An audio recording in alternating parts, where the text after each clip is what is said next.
এমন একটি ঘর যেখান থেকে বেঁচে ফেরা অসম্ভব।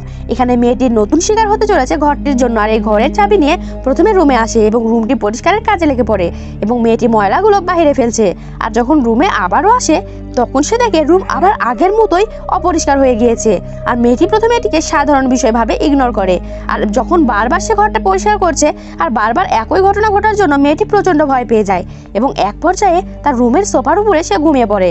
আর হঠাৎ করে রেডিও চালু হয়ে যায় আর মেয়েটি রেডিওটি বন্ধ করতে উঠে। আর তখন সে নিজেকে আয়নায় লক্ষ্য করে আর তাকে অনেক অসুস্থ মনে হচ্ছিল। আর এটা দেখে মেয়েটি বাসার মালিকের কাছে যায় বাসা ছেড়ে যাওয়ার জন্য। আর তখন বাসার মালিক তাকে এগ্রিমেন্ট পেপার দেখায় যেখানে লেখা ছিল যতদিন নতুন ভাড়াটিয়া না পাওয়া যাবে সে বাসা ছাড়তে পারবে না। আর এর জন্য মেয়েটি বাসায় না থেকে একটি হোস্টেলে গিয়ে উঠে। আর সকালে যখন ঘুম থেকে উঠে নিজের লক্ষ্য করে বুঝতে পারে যে সে একজন বয়স্ক মহিলা হয়ে গেছে। আর পরে মহিলাটির সাথে আর কি কি হতে চলেছে সেটা দেখতে হলে অবশ্যই ভিডিওতে একটু লাইক করে চ্যানেলটিকে সাবস্ক্রাইব করে রাখুন।